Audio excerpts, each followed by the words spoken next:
अस्सलाम वालेकुम। अज दी वीडियो का उनवान है कश्मीरी पाकिस्तान बंद गली में उर्दू पार्टी का कारनामा। मैं अज गल कर रहे हैं जो कश्मीर ते एक्शन किया इंडिया ने उहदे बाद जो हालात डिवेलप होए ने 72 साल का जिहड़ा सफ़र है इस इलाके का कश्मीरियां का पाकिस्तान का वो सारियां दी रहनुमाई आइडियाज़ की रहनुमाई किधर जाना है किधर नहीं जाना कौन दुश्मन कौन सज्जन केड़ी गल सही केड़ी गलत ये सारा कुछ पाकिस्तान के लोगों को दिता गया उन्होंने लोगों ने जिन्हों ने पाकिस्तान बनाया और जो 1947 इंडिया तो आए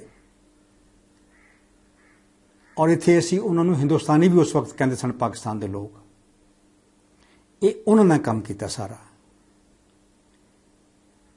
ये 72 साल जड़े इत्थे असी पाकिस्तान पहुंचे और कश्मीर के लोग पहुंचे ने। मैं बांग्लादेश की गल नहीं कर रहा फिर गल लंबी हो जाएगी।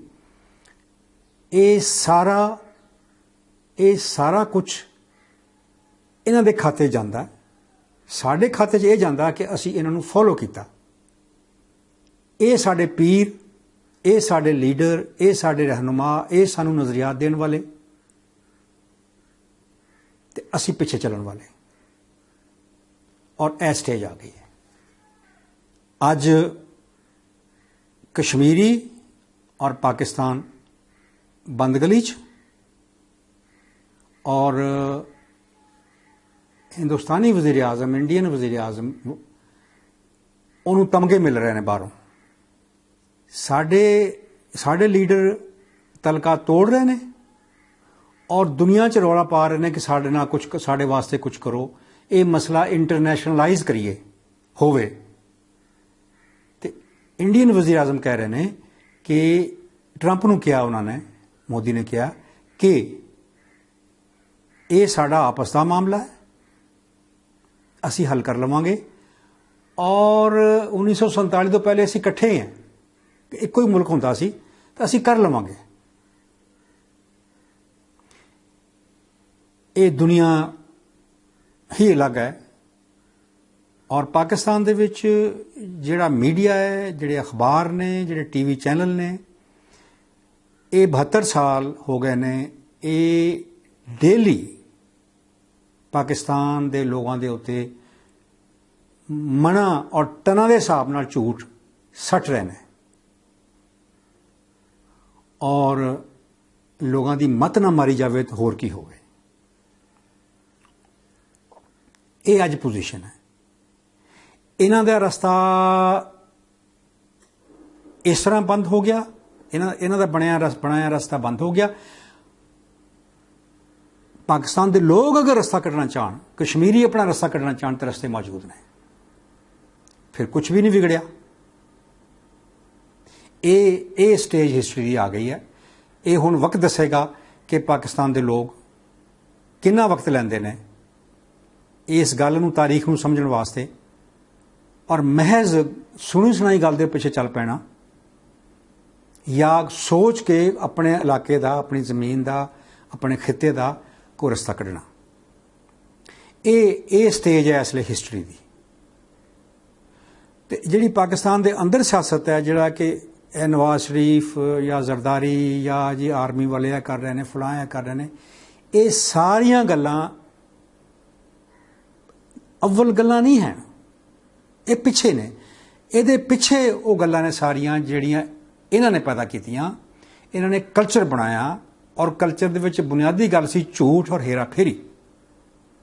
तुसीं सोचो कि जिहड़े लोग कराची च वसे आके वो सानू जमहूरीयत देण आए सन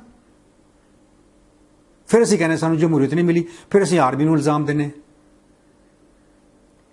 असीं सोचिया ही नहीं पंजाबियां ने क्यों सोचना सिंधिया ने क्यों सोचना।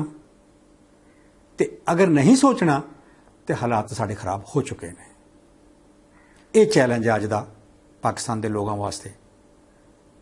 ਤੇ ਫਿਰ ਅਗਰ ਇਹ ਚੈਲੰਜ ਅਸੀਂ ਚੁੱਕ ਲੈਂਦੇ ਹਾਂ ਤੇ ਫਿਰ ਤੇ ਪਾਕਿਸਤਾਨ ਵਰਲਡ ਪਾਵਰ ਬਣਨ ਦਾ ਇਹਦੇ 'ਚ ਸਲਾਹੀਅਤ ਹੈ।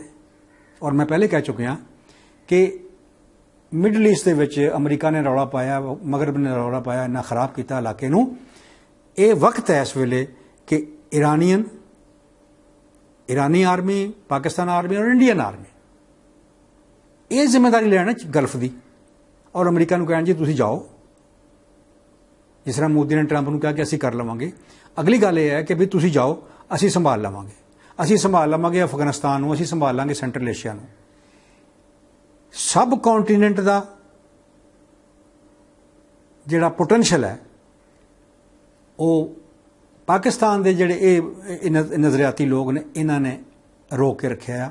ਪਾਕਿਸਤਾਨ ਦਾ ਇਹਨਾਂ ਨੇ ਰਾਹ ਰੋਕਿਆ ਆ, ਪਾਕਿਸਤਾਨ ਦੇ ਲੋਕਾਂ ਦਾ ਰਾਹ ਰੋਕਿਆ ਆ। ਇੰਨੀ ਗੱਲ ਕਾਫੀ ਅੱਜ। ਔਰ ਆਉਣ ਵਾਲੇ ਦਿਨਾਂ ਦੇ ਵਿੱਚ ਮੈਨੂੰ ਉਮੀਦ ਲੱਗ ਰਹੀ ਕਿ ਤਾਰੀਖ ਜਿਹੜੀ ਆ ਉਹ ਵਰਕਾ ਪਲਟ ਰਹੀ ਹੈ। ਇਨਸ਼ਾਅੱਲਾ ਪਾਕਿਸਤਾਨ ਦੇ ਦਿਨ ਅੱਛੇ ਆਉਣਗੇ, ਇਲਾਕੇ ਦੇ ਦਿਨ ਅੱਛੇ ਆਉਣਗੇ, ਅਮਨ ਆਏਗਾ, ਸਲਾਮਤੀ ਆਏਗੀ, ਹਕੂਕ ਵੀ ਮਿਲਣਗੇ ਸਾਰੇ, ਕਿਉਂਕਿ ਅਗਰ ਅਸੀਂ ਹਕੂਕ ਲੈਣ ਜੋਗੇ ਹੋਈਏ ਤੇ ਪਾਕਿस्तान आलमी पावर, सिंधी, बलोची, पश्तो, पंजाबी, पाकिस्तान जिंदाबाद। इसराइल मुर्दाबाद, इसराइल मुर्दाबाद, इसराइल मुर्दाबाद।